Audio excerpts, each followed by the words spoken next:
BMLT के question को आज हम डिस्कस करते हैं। एक हिस्टोपैथोलॉजी का क्वेश्चन है, इग्नू में आया हुआ, इग्नू का बीएमएलटी का ये रहा। इसी को थोड़ा थोड़ा पार्ट में काट करके थोड़ा थोड़ा बताते हैं। तो सबसे पहले तो यहाँ पे दिया हुआ है, इसी को देख लीजिए कि यहाँ पे दिया है कि the question paper consist 3 part है, ए बी और सी। और पार्ट ए में आपको 3 क्वेश्चन अटेम्प्ट करने हैं और पार्ट सी और बी के सारे क्वेश्चन अटेम्प्ट करना है। तो सबसे पहले पार्ट ए देख लेते हैं, जिसमें आपको 4 में से सिर्फ 3 क्वेश्चन अटेम्प्ट करना है। और सारे क्वेश्चन में आपको इस तरह से प्लस करके दिया है। जैसे पहला क्वेश्चन में दिया है कि 2 + 6 + 2, तो क्वेश्चन को डिवाइड किया हुआ है कि डिस्क्राइब द प्रिपरेशन, फिर स्टेप्स और care to be taken in the use of Giemsa और May Grunwald Giemsa stain in cytology. तो इस जिसको SCMCG शॉर्ट फॉर्म में स्टेन बोला हुआ है। तो 2 नंबर, 6 नंबर और 2 नंबर इस तरह से डिवाइड कर दिया हुआ है। तो टोटल आपका 10 नंबर का क्वेश्चन है। दूसरा वाला भी वैसे ही है। सबसे पहले क्वेश्चन अगर समझना है तो ये देख सकते हैं।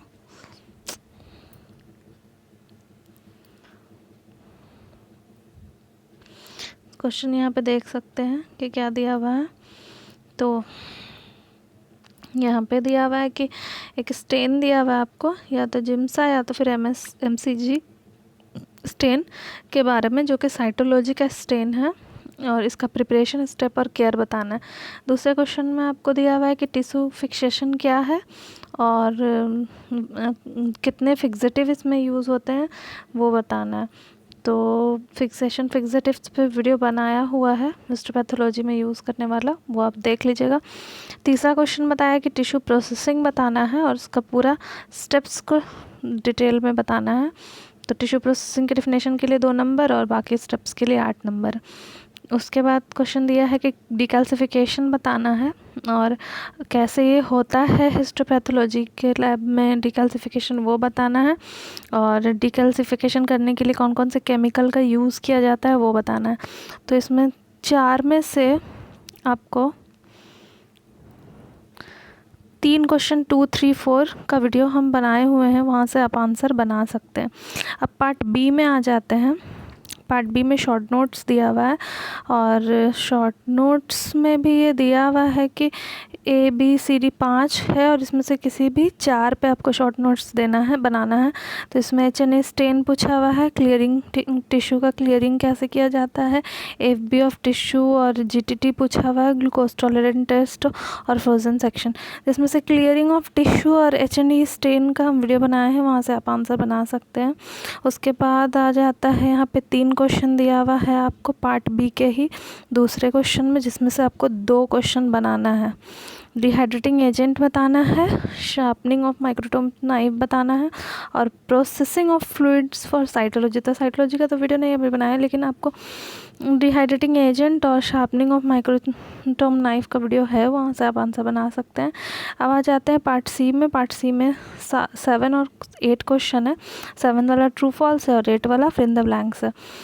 तो यहाँ पे पहला पूछा हुआ है कि EDT या नाइट्रिक एसिड सब कॉमनली यूज़ होने वाला जो है एजेंट है या नहीं। तो इसका आंसर हम यहाँ पे बना दिए हैं। तो ये फॉल्स है, तो इसका मतलब है कि EDT और नाइट्रिक एसिड क्लियरिंग एजेंट नहीं है।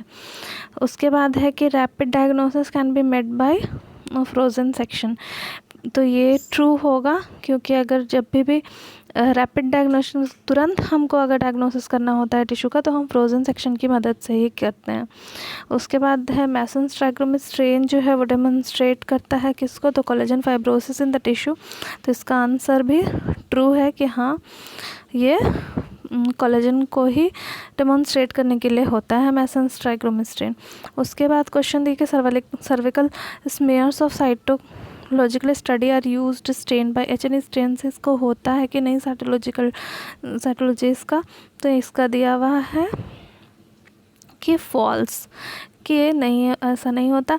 Paraffin blocks are usually cooled on ice tray before cutting.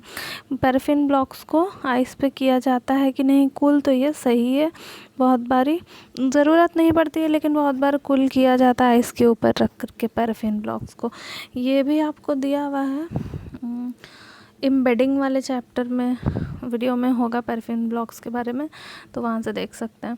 उसके बाद फिल इन द ब्लैंक्स है, जिसका आंसर यहाँ पे हम दे दिया है, यहाँ से देख लीजिएगा आंसर। फिलहाल क्वेश्चन देखिए, पहला क्वेश्चन है paraffin and resins are used in tissue processing as media.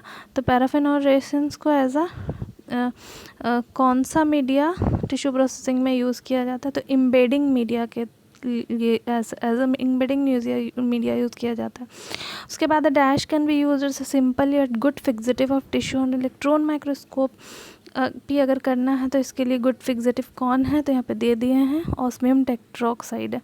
फिर है पर्शियन ब्लू स्टेन जो होता है वो क्या डिटेक्ट करने के लिए होता है? तो यहाँ पे लिखा है सी में आयरन को डिटेक्ट करने के लिए होता है। इंस्ट्रूमेंट जो होता है जो पैराफिन ब्लॉक्स को काट के सेक्शनिंग करने के लिए होता है उसको क्या कहते हैं? तो इसको माइक्रोटोम कहा जाता है। उसके बाद एग्जाम्पल ऑफ एक्रेडिटेशन बॉडी, मतलब ऐसा ऑर्गेनाइजेशन कौन सा है जो क्वालिटी कंट्रोल लैब के क्वालिटी कंट्रोल को देखता है? तो ऑर्गेनाइजेशन का नाम है NABL। तो ये हो गया फिल इन द ब्लैंक्स का आंसर, ये हो गया आपके ट्रू फॉल्स का आंसर। अगर वीडियो अच्छा लगा हो तो एक लाइक या कमेंट कर दीजिएगा, वीडियो को शेयर कर दीजिएगा, लाइक कर दीजिएगा, और चैनल सब्सक्राइब नहीं किए तो प्लीज़ चैनल को सब्सक्राइब कर दीजिएगा।